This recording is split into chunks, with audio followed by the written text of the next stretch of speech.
Abramos nuestros bosquejos en Mateo capítulo 12, versículos 29 al 32.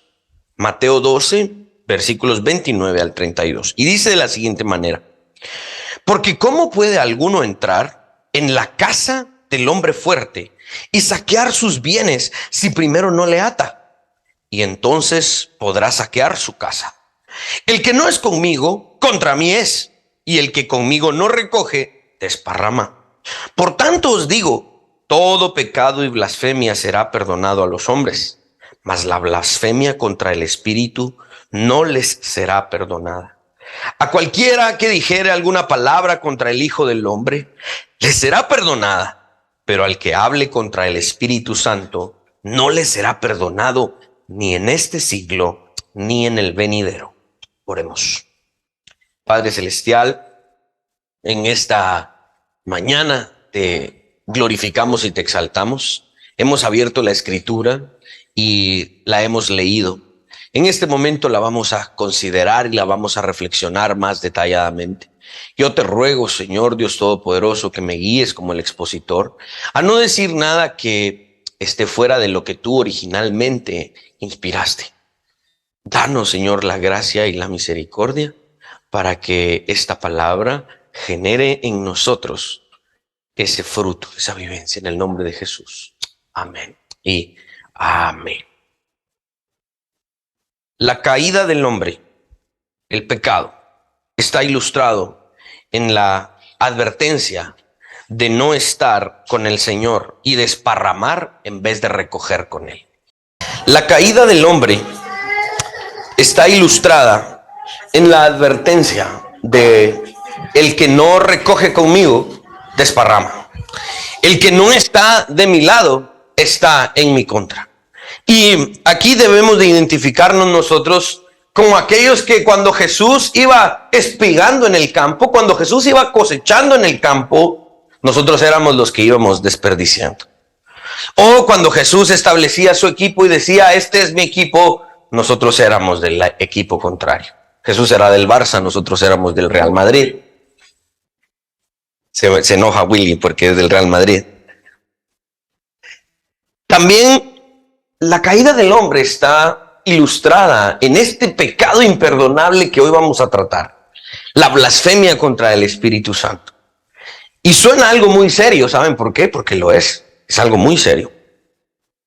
Y estas cuestiones están directamente relacionadas con la condenación del hombre, con la condenación de aquellos que están en contra de Cristo. Porque dice, este pecado no les será perdonado en este siglo ni en el venidero. Existe también referencia, finalmente, también al perdón de los pecados.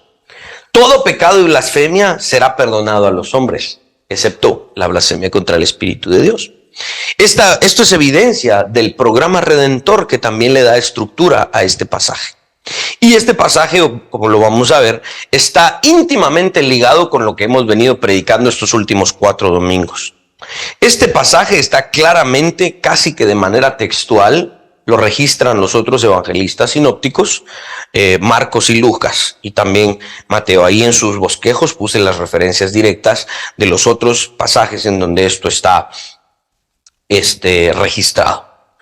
¿Qué estaba haciendo Jesús en los versos anteriores? Jesús acaba de dejar en claro que el reino de Dios había llegado, ¿sí? ¿Recuerdan el pasaje anterior? Cuando Jesús dijo, si yo echo los demonios por el Espíritu de Dios, ciertamente el reino ha llegado a vosotros. Jesús acaba de liberar a un pobre hombre que estaba endemoniado, que estaba ciego y que estaba mudo, y estas señales estaban siendo evidencia contundente de que el Espíritu de Dios, de que el reino de Dios había llegado. Su poder contra los demonios era contundente. Los espíritus inmundos no podían resistir el poder del Hijo de Dios.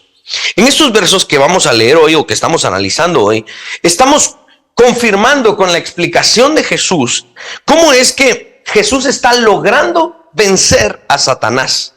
El reino de los cielos estaba llegando a ocupar el lugar que Satanás había usurpado. ¿Adivinen desde dónde? Desde el jardín.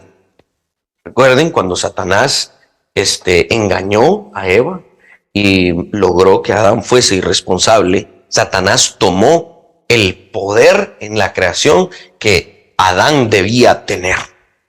Jesús hace uso de esta metáfora que estamos viendo acá, de un ejemplo, y algunos incluso creen que este verso es una pequeña parábola en donde Jesús está explicando cuál es su poder en contra de Satanás.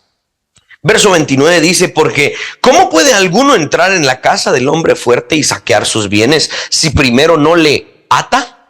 ¿Verdad? Muchas fuentes judías tempranas informan que Satanás o los demonios fueron atados, encarcelados después de que Dios los subyugó. Incluso habían textos mágicos en esa época que a menudo hablaban de los demonios atados por procedimientos mágicos. Incluso el judaísmo, que estaba errado y que no aceptaba, no admitía que Jesucristo era el Hijo de Dios y no lo entendían a él como el Mesías. Incluso ellos tenían una doctrina que hablaba de que Satanás llegaría un tiempo en el que sería atado. Creemos precisamente que es lo que dice el verso allá en Apocalipsis, en donde Satanás fue atado, ¿sí? Esto es lo que Jesús está haciendo. Una de las expectativas judías sobre el Mesías. ¡Ay, cuando venga el Mesías va a venir y va a atar a Satanás! Esta era la expectativa, la esperanza mesiánica, o por lo menos uno de los elementos de la esperanza mesiánica. Esto podría ser incluso una deducción de aquella gran profecía de Isaías en el capítulo 61, verso 1. Si ustedes se recordarán, dice, el Espíritu de Jehová está sobre, el Espíritu de Jehová, el Señor, está sobre mí, porque me ungió Jehová, me ha enviado a predicar buenas nuevas a los abatidos y a vendar a los quebrantados de corazón, a publicar libertad a los cautivos y a los presos, apertura de la cárcel. Ya que los evangelios no registran que Jesús fue a la cárcel física y liberó a los que estaban allí, ni siquiera fue a liberar a Juan el Bautista cuando Juan el Bautista fue encarcelado, ¿se recuerdan? Entonces entendemos que finalmente cuando Jesús viene a liberar a los cautivos, está hablando de la liberación demoníaca, de la posesión demoníaca que muchas personas estaban sufriendo en ese momento. Satanás en este verso de Mateo 12, versículo 29, está siendo representado de la forma en la que la gente lo percibía. ¿Cómo percibía la gente a Satanás? ¡Ay, no! Satanás, cuidado, ese sí es fuerte. La gente creía que Satanás era un hombre fuerte, al que no se le podía presentar batalla cara a cara. Era imposible, porque Satanás era muy fuerte, según la generación del primer siglo. De acuerdo al ejemplo que Jesús está usando, este hombre fuerte solo podía ser despojado de su poder o de sus posesiones si lo ataban, si lo llegaban a encadenar, si entraban al lugar en donde Satanás estaba supuestamente reinando, lo desarmaban, lo ataban, lo dejaban ahí atado en una esquina y liberaban todo aquello que Satanás había robado. Dígase o entiéndase, todas aquellas almas que Satanás estaba poseyendo por medio de la operación de sus demonios. Una vez atado, este hombre fuerte no podía poner oposición. Exactamente lo que Jesús estaba haciendo. ¿Qué hacían los demonios? Solo cuando Jesús se acercaba, inmediatamente se quedaban inmóviles, temblaban de miedo. Dice la carta a Santiago, ¿crees en Jesús? Los demonios también y tiemblan. Jesús estaba atando al hombre fuerte. El gran escritor Craig S. Skinner, y ahí creo que les puse la referencia, dice en su comentario, aquí, sin embargo, la parábola sobre atar a un amo de casa protector significa que Jesús había derrotado a Satanás y por lo tanto podía saquear sus posesiones, liberar a los poseídos por demonios. Este es el cumplimiento también de lo que llamamos el protoevangelio. La primera vez que se menciona el evangelio en la Biblia es en Génesis 3:15. Y pondré enemistad entre tu simiente y la simiente de la mujer. La simiente de la mujer te herirá en la cabeza y tú le herirás en el calcañar. Jesús estaba como la simiente de la mujer, llegando a golpear en la cabeza a Satanás. Calvino agrega en su comentario que un tirano fuerte y poderoso, hablando de Satanás, no puede ser privado de su dominio hasta que sea despojado de su armadura, porque si no se encuentra con una fuerza superior a la suya, nunca cederá por sí mismo. Satanás no se iba a rendir a los pies de Jesús. Satanás no iba a decir, está bien, ya llevo muchos siglos y muchos milenios operando en la creación. Está bueno, pues, tené Jesús, tené el poder. No, Satanás no iba a hacer eso. Jesús tenía que llegar como lo que era, el rey poderoso, y lo tenía que atar para poder despojarlo de su lugar y de lo que había usurpado.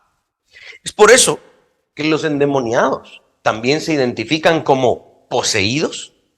¿Por qué? Porque eran poseídos por las fuerzas demoníacas. Es decir, Satanás reclamaba posesión de estas almas. Satanás estaba proclamándose como el dueño de esas almas que había poseído. Y Jesús llega y les dice, esas almas, esos cuerpos, esa gente no te pertenecen. Lo ata y lo arrebata de la posesión de Satanás.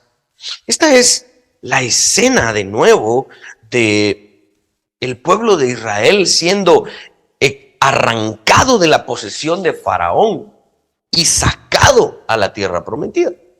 Dice Éxodo 19:5, vosotros seréis mi especial tesoro sobre todos los pueblos, porque mía es toda la tierra. ¿Qué fue lo que hizo Dios por medio de Moisés, Aarón y todos los demás? Llegó a Egipto y ató a Faraón.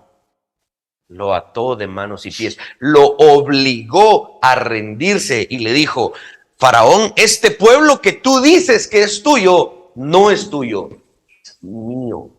Y lo liberó. En la escena de Mateo 12, estamos leyendo hoy, lo único que estamos viendo es al Hijo de Dios imitando a su Padre. Quien hizo lo mismo con el pueblo de Israel.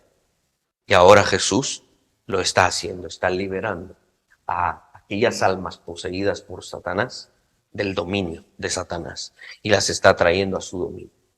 ¿No es hermoso el cuadro? ¿No es maravilloso el cuadro? Porque finalmente esto es lo que nos pasó a nosotros. Y ustedes dirán, no, pues si yo nunca he estado endemoniado. Yo nunca tal vez a veces he actuado como un endemoniado, pero endemoniado nunca he sido. Sí, tal vez nunca hemos estado poseídos por un demonio, por la gracia y la misericordia de Dios.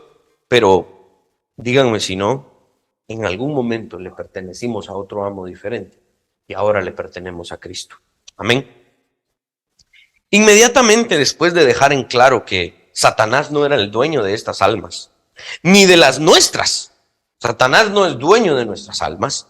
Ahora Jesús pasa a explicar que aquellos que Él libera del dominio de Satanás, bueno, los liberó y les dice, ahora ustedes me deben lealtad total. Ustedes son míos. Ustedes son mi propiedad.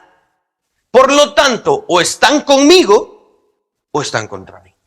Yo los liberé de la posesión demoníaca. Yo los liberé del poder de Satanás. O están conmigo totalmente o mejor regresen. Y esto es lo que dice el verso 30. El que no es conmigo es contra mí. Y el que conmigo no recoge, desparrama.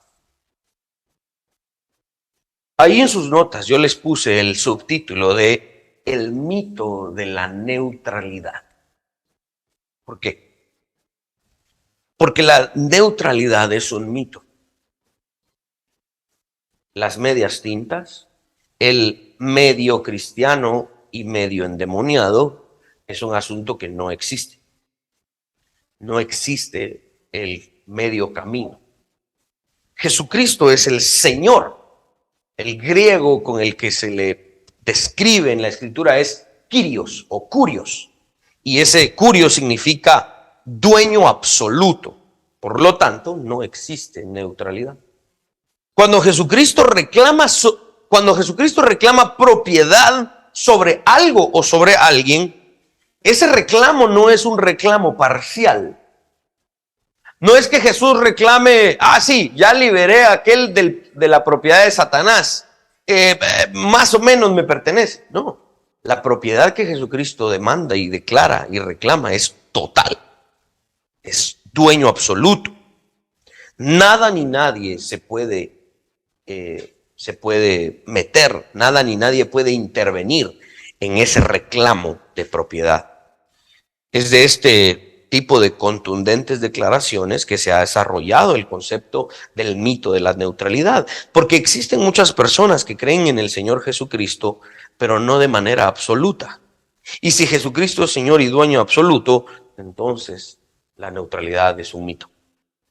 Bien decía Archibald Alexander, y ahí les puse esa frase que a mí me gusta mucho citarla en este punto porque creo que este teólogo lo resume de manera maravillosa. Y dice, los hombres pueden ser inducidos a abandonar su vieja religión y a adoptar una nueva, pero nunca podrán permanecer libres de toda religión. Quita un objeto de adoración y muy pronto se ligarán a otro. Si desdichadamente los hombres perdieran el conocimiento del Dios verdadero, ellos establecerían dioses de su propia invención. Así que no existe tal posición como un escéptico, un agnóstico. No existe eso. Algo de que, sí, mire, yo no creo en Dios y tampoco creo que no existe. Estoy en el medio, todavía estoy como escéptico. Dios me tiene que demostrar que existe para yo realmente creer. No existe tal posición. De hecho, no existe ni siquiera la posición atea de decir Dios no existe. No existe. No hay neutralidad. El mero hecho de que el ser humano pueda siquiera hablar y articular las palabras Dios no existe es evidencia de que Dios existe. No existe la posición intermedia. Es imposible. Por lo tanto, leamos estas palabras que nuestro Señor Jesucristo acaba de decir y que están registradas en el verso 30. Entendamos esas palabras en su correcta magnitud. Estas almas y las nuestras que fueron arrebatadas del poder de Satanás no pasaron a ser parcialmente de nuestro Señor, más bien pasaron a ser propiedad absoluta de nuestro Señor Jesucristo. Y eso es lo que somos, propiedad absoluta de nuestro Señor Jesucristo. He ahí cuando nosotros pecamos. Es tan grave y por eso es tan importante pedir perdón y venir a la mesa del Señor. ¿Saben por qué? Porque cuando nosotros pecamos, por pequeño que nos parezca nuestro pecado, atenta en contra de esta verdad. Le estamos diciendo al Señor, aunque sea por un momento, yo soy mi dueño. Y después nos quejamos de las consecuencias que nos vienen. Pero esas consecuencias bien nos las merecemos porque nosotros no nos pertenecemos a nosotros mismos. Dice el Nuevo Testamento y citando el Salmo, no nos hicimos nosotros a nosotros mismos. Tú eres nuestro hacedor. Él es nuestro dueño. Amén. D.A. Carson escribe, los reclamos del reino y las demandas de Jesús son tan exclusivas que el ser indiferente o apático al Señor es estar del lado de aquellos que no confiesan a Jesús como el Mesías, quien trajo el reino de Dios. El fracaso en seguir a Jesús de todo corazón es tan peligroso como el oponérsele totalmente. El hecho de dudar siquiera seguir a Cristo, el hecho de tener un poco de duda, ¿será que tan serio es esto de seguir a Jesús? Tan simple esa duda que parezca, es tan peligrosa como aquel que dice, yo no quiero nada con Dios. Mis hermanos, cuando Jesucristo reclama lealtad, lo reclama de manera absoluta. Por eso es que dice, aquel que poniendo la mano en el arado mira hacia atrás, no es digno. del reino de Dios. Suena intenso y apasionado porque lo es. Suena dramático porque así es. No podemos seguir a Jesús y dudar. No podemos seguir a Jesús con cuidadito, mija, porque no sea que... No, seguimos a Jesús. O mejor no lo sigamos. O lo seguimos de verdad, con todo corazón y sin miedo. O mejor ni nos metamos. Porque Él nos ha reclamado como su posesión. ¿Quiénes somos nosotros ahora para decirle, Dios, gracias por salvarme de las garras de Satanás, pero fíjate que todavía tengo dudas? No, es absurdo. Porque Jesús está diciendo, ustedes son míos. Así que o juegan de este equipo o mejor no jueguen. Es así de serio. Debido a esto, Jesús continúa diciendo, versos 31 y 32. Por tanto os digo, todo pecado y blasfemia será perdonado a los hombres, mas la blasfemia contra el Espíritu no les será perdonada. A cualquiera que dijere alguna palabra contra el Hijo del Hombre le será perdonado, pero al que hable contra el Espíritu Santo no le será perdonado, ni este siglo, ni en el venidero. Muchos maestros judíos del primer siglo enseñaban que los sufrimientos de una persona en esta vida podrían compensar los pecados. Es decir, esta persona peca bastante, pero miren también todo lo que ha sufrido. Entonces empata, según ellos. Por ciertos pecados graves, según ellos decían, bueno, pero ha pecado tanto, pero estos pecados, miren, son tan graves que eso sí los va a pagar allá en la era venidera. Es de aquí, de estas enseñanzas que mucha enseñanza católica sobre el purgatorio y todos esos asuntos nacen, ¿no? Los pecados prepotentes, como la rebelión en contra de Dios, no podían ser expiados bajo la ley del Antiguo Testamento. Esta era la enseñanza también de los fariseos. Pero cuando estamos hablando aquí de blasfemia en contra del Espíritu, el pecado imperdonable que se habla en la Escritura, la blasfemia es una calumnia extrema, equivalente a hablar en contra, ¿sí? La blasfemia en contra de Dios era vista por los judíos con algo de extrema gravedad. De hecho, a lo largo de la historia de la iglesia, uno de los principales, estábamos hablando de esto antes de la iglesia en el hogar con Checha, en la historia de la iglesia vamos a ver que en varias ciudades de Europa, uno de los pecados, y no solo pecados, sino que crímenes que merecían muerte en las ciudades cristianas fundadas bajo principios cristianos, esos pecados eran la blasfemia. De hecho, el magistrado civil tenía por deber castigar a los blasfemos. Esta es una de las supuestas manchas que le atribuyen a la vida del gran reformador Juan Calvino. Porque ahí a Ginebra llegó un hombre, un español llamado Servet, quien enseñaba errores acerca de la Trinidad y lo condenaron a muerte. Calvino apeló para que mataran a Servet en la guillotina y que su muerte no fuese muy sufrida, sino que fuese de una vez. Pero los líderes de la ciudad decidieron quemarlo. Porque la blasfemia es algo de verdad muy serio. El principio de los reformadores era cualquier crimen mata el cuerpo, pero la blasfemia es algo más serio que un crimen, porque la blasfemia mata el alma. Entonces la blasfemia era castigada con muerte, incluso en el Antiguo Testamento. ¿Se recuerdan cuando aquella escena de aquel chico que era hijo de un egipcio con una hebrea y estaban en el desierto y empezaron a pelear y el muchacho se alebrestó tanto que blasfemó el nombre de Dios? Cuando lo oyeron, lo trajeron a Moisés y le dijeron, Moisés, este blasfemó en contra de Dios, métanlo a la cárcel porque le vamos a preguntar a Dios qué hacemos con esto.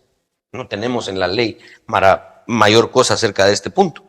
Y Dios le dijo a Moisés, el muchacho debe morir. Solo por decir algo en contra de Dios. Es que no, este es el punto que estamos tratando hoy. No es algo sencillo. Una de las cosas que debemos aprender a la hora del estudio del pacto, y por eso aquí en esta iglesia somos teólogos del pacto, en esta iglesia por eso se llama iglesia del nuevo pacto, es que el pacto es algo que se debe tomar muy en serio. Incluso las palabras lo pueden quebrantar y vaya, sino la actitud. Y esa actitud irreverente, blasfema en contra de Dios, merece muerte. No estamos diciendo que en nuestra Guatemala, cada vez que hoy salga un ateo y blasfeme en contra de Dios, tenemos que matarlo. No, esa no es la posición cristiana en la que llegamos en nuestro entendimiento de la ley. No me quiero meter a eso porque si no vamos a tener aquí otros 45 minutos de enseñanza. Pero el punto es, la blasfemia era algo, y de verdad sigue siendo algo muy serio, que no se puede tomar a la ligera. Eso transgrede y de hecho trasciende los límites del supuesto libertad de expresión o libertad de discurso. Sí, tenemos libertad de discurso, pero la libertad siempre tiene límites. Y el blasfemar en contra de Dios trasciende los límites de una supuesta libertad de expresión. En Europa salieron aquellos, y disculpen que sea yo tan explícito, pero es para que entendamos a dónde llega la corrupción del ser humano. Artistas en Europa, en un pequeño frasco, ponían orina humana y metían allí un crucifijo a Jesucristo crucificado, ¿no? Y era su forma de expresar lo que ellos creían acerca de Cristo. Y todo esto bajo la etiqueta de la libre expresión o el libre discurso. Pero nunca han entendido que la libertad tiene límites. Y el de verdad blasfemar en contra de Dios no puede ser contenido dentro de los límites de la libertad de expresión. Esto es algo que la gente debe aprender. Porque si alguien blasfema en contra de Dios y en contra del Espíritu Santo y nadie le enseña a no hacerlo, si no hay un gobierno civil que le diga, hey, cuidado con eso, esa persona se va a enfrentar a la ira de Dios, en donde no va a haber nadie que lo libre de tal castigo. Más vale que prediquemos lo horrendo que es blasfemar en contra del nombre de Dios. La blasfemia contra el Espíritu Santo, que estamos hablando aquí, regresemos al contexto de este pasaje. Jesús está acusando a los fariseos de persistentemente atribuir a Satanás la obra del Espíritu Santo. Recuerden que esta no es la primera vez que los fariseos dicen que Jesús está obrando por el poder del Espíritu, del poder de Satanás. No es la primera vez que los fariseos le dicen a Jesús, vos sos hijo de Belcebú. Vos estás obrando con el poder de Belcebú. Y los fariseos hacían esta acusación una y otra vez. Cuando la gente llegaba, rabino, fariseo, fíjese que ese tal Jesús, ahora no solo liberó a un endemoniado, sino que también le regresó la vista, sino que también el que era mudo pudo hablar. ¡Wow! ¿Será que este no es el hijo de David? ¿Y qué decían los fariseos? No, hombre, ese está del lado de Belcebú. Y repetían constantemente, este Jesús es hijo de Belcebú, este Jesús hace uso del poder de Belcebú, de Satanás. El atribuir constantemente, persistentemente la obra del Espíritu de Dios y darle crédito a Satanás, esa es la blasfemia que Jesús está acusando, la acusación que Jesús está haciendo. Este es un acto de un corazón profundamente endurecido como el de Faraón. Los que temen al Señor, esta es la buena noticia, los que temen al Señor y confiesan sus pecados, como nosotros, no son culpables de este pecado imperdonable. Porque nosotros no atribuimos la obra del Espíritu a Satanás. Por si alguien de ustedes tenía miedo, híjola, y si yo he blasfemado contra el Espíritu, híjola, hoy se me llevó la china. No, no se preocupen. Los cristianos no somos culpables de este pecado. Nunca hemos atribuido la obra del Espíritu de Dios a Satanás. Tendríamos que ser de verdad no creyentes. Tendríamos que ser fariseos y decir, no, ese hijo de Dios, ese Jesús, ese del lado de Satanás está. Si tuviésemos ese corazón, esa actitud, entonces seríamos sujetos de esta acusación que tiene implicaciones eternas. Pero nosotros no. De hecho, el pasaje alterno de Marcos 3, verso 30, si no estoy mal, ¿sí? Los fariseos dijeron, ah, es que Jesús tiene un espíritu inmundo. Esa es la blasfemia. Estaban blasfemando en contra del Espíritu de Dios, porque estaban diciendo que la obra maravillosa de liberación del Espíritu Santo realmente la estaba haciendo Satanás. Los creyentes no hacemos eso. Dios nos ha guardado de eso. Me gusta cómo lo pone R.C. Sproul, lo vamos a ver en un momento. Los fariseos continuaban no solo calumniando a Jesús, sino que lo estaban acusando de estar en asociación con Satanás. Claramente estaba sucediendo lo contrario. Jesús estaba echando fuera a los demonios por el poder del Espíritu Santo. Satanás no tenía nada que ver ahí. Jesús, por lo tanto, considera la blasfemia contra el Espíritu Santo, rechazando permanentemente al Espíritu Santo. Los fariseos lo rechazaban. Y a pesar de que también la obra del Espíritu Santo era atestiguada por la Escritura, en el Antiguo Testamento vemos como el Espíritu de Dios obra y hace milagros y obra en la vida de la gente. Y los fariseos, aún a pesar de conocer el Antiguo Testamento y ver lo que Jesús estaba haciendo, estaban diciendo, no, esto no es el Espíritu de Dios, esto es Jesús con Satanás. Blasfemaban constantemente. Por eso es que este es el peor de los pecados, el pecado imperdonable. Esta parte del pasaje también puede ser entendida bajo los falsos creyentes. Esto también puede ser aplicado a los falsos creyentes, los falsos seguidores de Jesús. ¿Saben por qué? Porque han habido muchas personas, yo me atrevería a decir, no sé, miles, cientos de miles, tal vez millones, de personas que han supuestamente hecho una confesión de fe, que han dicho creo en Jesús, que empiezan a leer la Biblia, que vienen a la iglesia, que se benefician de la enseñanza de la iglesia, que tienen una experiencia en la iglesia, que comparten con los otros hermanos de la iglesia, pero de repente se dan cuenta que no están totalmente convencidos y empiezan a alimentar sus dudas y esto y lo otro, hasta que un día después dicen, no, ¿saben qué? Esto de la iglesia no es para mí, y se retiran. Y entonces allá afuera empiezan a hablar y dicen, sí, yo ya probé el cristianismo, yo ya fui a la iglesia, yo leí ese libro, yo hice esto, pero me di cuenta que no sirve. Y entonces empiezan a atribuir la obra del Espíritu otra vez a Satanás. Es lo que Juan describe en su primera carta, capítulo 2, versículo 19. Salieron de nosotros, pero no eran de nosotros. Porque si hubiesen sido de nosotros, habrían permanecido con nosotros. Pero salieron para que se manifestase que no todos son de nosotros. Entonces sí, han habido falsos creyentes. ¿Recuerdan la parábola? El campo de trigo y en medio del trigo, cizaña. La cizaña se parece mucho al trigo.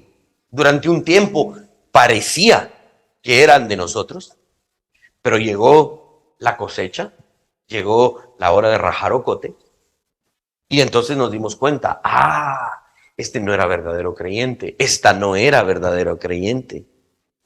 Estos eran falsos seguidores y salen de nosotros y allá van a hablar en contra. Olvídense que hablen en contra de nosotros, eso lo van a hacer, eso no hay problema. Van a hablar en contra de Jesús también, pero van a hablar en contra de la obra del Espíritu Santo. Y van a ir a decir, no, esa fue una obra de Satanás. Ellos son sujetos de esta acusación. Son falsos creyentes, que finalmente, yo lo diría de esta manera, nunca fueron creyentes, solo aparentaron serlo. Si yo les pregunto a ustedes, ¿conocen a algunos así? Todos conocemos de estos, lamentablemente. Aunque suene exagerado, esta declaración de Jesús, de la acusación, cualquiera que blasfeme contra el Espíritu no le será perdonado, ni en este siglo ni en el venidero, esta no es una figura del discurso, esta no es una hipérbole, no es una exageración solo para enfatizar algo, no. Este lenguaje que Jesús está utilizando, préstenme mucha atención, hermanos, este lenguaje que Jesús está utilizando es para describir la realidad de la condenación. La gente será condenada por hacer esto. Por gracia y por misericordia, los creyentes no estamos bajo la condenación de esto. Como yo les decía, R.C. Sproul escribe, los cristianos nunca cometerán este pecado debido a la gracia restrictiva de Dios. Qué maravilloso este concepto. ¿Saben por qué? Porque la gracia de Dios, cuando fue derramada en tu vida, cuando el perdón de los pecados vino a tu vida, cuando Dios abrió tus ojos y tu mente y te mostró que eras pecador y que ahora ya no debes serlo, y ahora veniste a Cristo, cuando esa gracia se derramó sobre ti, Dios restringió para que tú no cometieses este pecado. Bien dice el Nuevo Testamento, porque nadie llama a Jesús Señor si no es por el Espíritu Santo. Y si tú y yo llamamos a Jesús Señor, Dios nos está restringiendo de no cometer este pecado imperdonable. Así que sí, puedes hacer esto. Yo no soy culpable de este pecado. Pero eso no significa que esto no sea serio. Conocemos personas que están a merced de esta acusación. ¿Ven la importancia de la evangelización? Es necesario que evangelicemos. Todo aquel incrédulo y o falso seguidor que se empecina en atribuir la obra del Espíritu a Satanás no obtendrá perdón por este pecado. Es en definitiva una de las condenas más duras y estrictas que leemos en toda la Biblia. Qué serio, ¿verdad? Apliquemos esto. Número 1, les puse 2 aplicaciones en sus notas. Cristo es nuestro dueño. ¿Sí? Cristo es nuestro dueño. ¿Qué significa esto? Una vez el creyente se aferra a la realidad de que su alma está asegurada en Cristo, entonces el creyente no debe temer a lo que el enemigo pueda hacer. El creyente no tiene que tener miedo a lo que el enemigo pueda hacer en su vida, porque Cristo ha reclamado su alma y Jesucristo está cuidando de su alma. Esto no significa que el enemigo entonces no existe. Al contrario, el enemigo existe y es real. Esto tampoco significa que entonces, yo como soy cristiano, entonces Satanás ni siquiera me va a buscar para molestarme. Es probable que el enemigo busque atacar. Es probable que el enemigo busque poner tropiezo en tu vida. Y es probable también que Dios le permita al enemigo poner tropiezo en tu vida. ¿Recuerdan la historia de Job? ¿Quién atacó a Job? Satanás. Pero con el permiso de ¿quién? De Dios. Dios dio el permiso a Satanás para atacar a Job, siempre restringiendo hasta dónde el enemigo podía atacar. Pero el creyente debe recordar esto. Aún se diera el caso que Dios le permitiera al enemigo atacarte, en ese ataque, en medio de ese ataque, el cristiano, el creyente debe recordar y decir, si el enemigo me está atacando es porque Dios le dio permiso. Aún aquí, yo puedo estar seguro, segura, de que mi alma está cuidada por Dios. Cuando somos de Cristo, mis hermanos, cuando entendemos que Él ha reclamado propiedad sobre nuestras almas, ya no tememos al chamuco. Ya no tememos a Satanás. Ya no tenemos miedo. Después de que yo entendí esto, he tenido un par de experiencias, yo no le llamaría espirituales o demoníacas, yo le llamaría experiencias como, no sé, muy poco comunes. Que de repente se cayó tal cosa o pasó esto, era imposible que tal cosa se moviera y se movió, no sé. Es algo tal vez particular que me ha sucedido.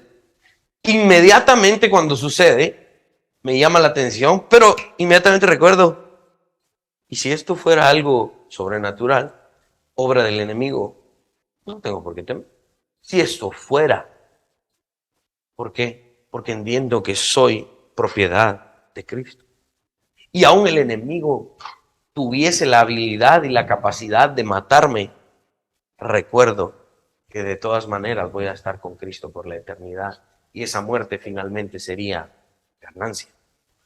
Así que una de las cosas que tenemos que aprender de esto es que Cristo es nuestro dueño y por lo tanto nos cuida y nos protege.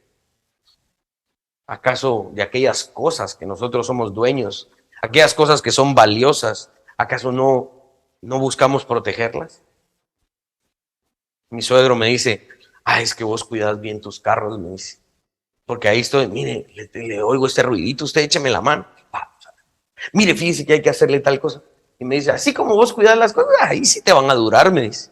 Si uno se preocupa por cosas materiales, ¿será que Dios no se ocupará de nuestras almas y de nuestras vidas? ¿Será que el Señor no te está cuidando?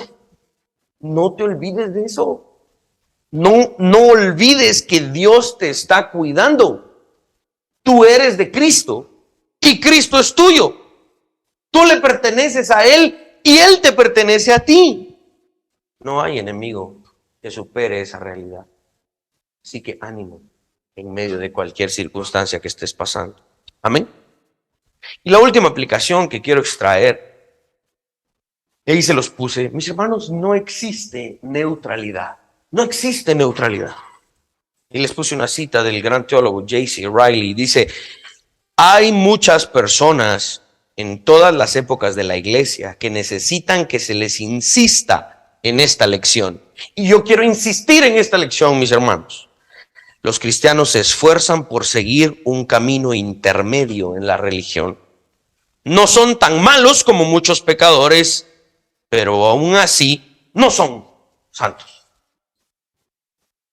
Mis hermanos, si alguno de ustedes se encuentra en esta posición, hoy le quiero llamar la atención muy seriamente.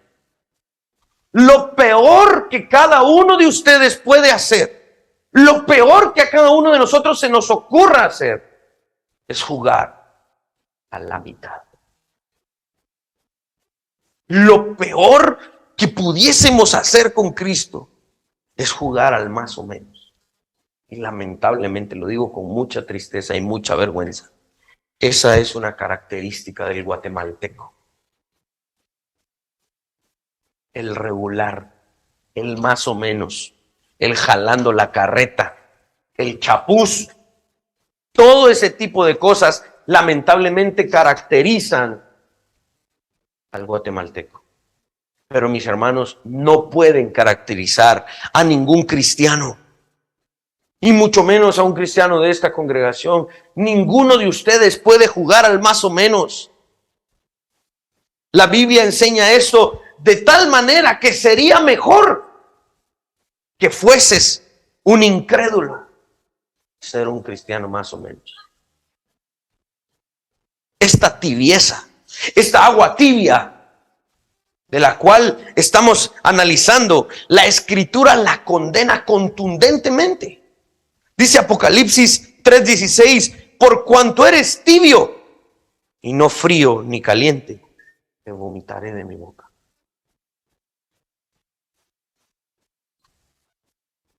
Este pecado que muchos cristianos han cometido a lo largo de la historia de la iglesia, y lamentablemente muchos lo siguen cometiendo. Es por esto que cuando tratamos de dibujar líneas claras en el Evangelio, cuando algunos de nosotros intentamos ser radicales, se nos pinta y se nos señala de muy intensos. Demasiado, hombre, sí. No te emociones tanto, hombre. No, es que vos sos legalista, es que vos te vas muy allá. ¿Saben por qué somos tan dramáticos? ¿Y saben por qué somos tan estrictos? ¿Saben por qué? Sí, yo me opongo a cosas con mucha intensidad, porque no quiero caer nunca en esta tibieza. Y ustedes debiesen hacer exactamente lo mismo.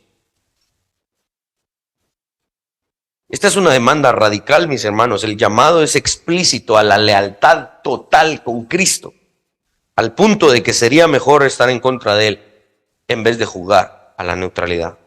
Mis hermanos, esto implica la obediencia a la Escritura en todos los ámbitos en los que ustedes están involucrados. La obediencia a los mandamientos del Señor, ojo, y la actitud que tengamos cuando obedezcamos. Porque una cosa es decir, está bueno, pues, ese pastor no se le puede decir, está bueno, pues voy a obedecer. Mis hermanos, incluso esa actitud es jugar a la neutralidad. Es decir, entiendo y con una buena actitud, con todo mi corazón, obedezco a Cristo y lo hago porque estoy de su lado. No estoy en contra de él y mucho menos estoy a la mitad. Obedezco a Cristo. El creyente debe evaluarse a la luz de estas responsabilidades y asegurarse que no está obedeciendo a medias. Mis hermanos, esto no es un juego. Este es el asunto más serio de cada una de nuestras vidas. Cuando venimos a un garage como este, yo no estoy jugando. El garage pareciera ser a los ojos de muchos que esto no es una iglesia seria. ¿Cómo puede ser esto una iglesia? Mírenlo, estamos en un garage. Mis hermanos, pero podemos estar en menos que un garage. Pero aún así, lo vamos a tomar muy seriamente. Lamentablemente, una gran mayoría de nuestro cristianismo está en lindísimos templos, pero no toman en serio estas cosas. Mis hermanos, si hay algo en la Escritura que ustedes saben que no están cumpliendo a cabalidad, cada uno de ustedes evalúese. ¿Saben por qué? Porque tanto la blasfemia contra el Espíritu Santo es algo tan serio como el jugar a medias. Aquí Jesús está condenando a aquellos que son incrédulos y también a aquellos que son creyentes pero que no se han atrevido a obedecer del todo. Y esto pareciera ser que es un llamado a obedecer al pastor, pero no. Esto no es un llamado a obedecer al pastor. Esto es un llamado a obedecer al pastor de pastores, a Jesucristo. Porque no podemos jugar a medias. No es aquella chamusca a la cual íbamos a jugar ahí en la calle y jugábamos un ratito. Muchacha, me voy a sentar. No, hombre, venía a jugar. Me voy a sentar. No, mis hermanos, este es un partido en el que jugamos los 90 minutos o los 120 y lo jugamos con todo lo que tenemos. Mejor no lo juguemos. Cada uno de nosotros analice qué tan serio ha tomado el camino del cristianismo. Porque aquellos que no lo toman en serio serán tan condenados como aquellos que blasfeman contra el Espíritu Santo. Y estoy seguro, si yo hago la pregunta, ¿alguien de ustedes quisiera ser condenado? Todos dirán no.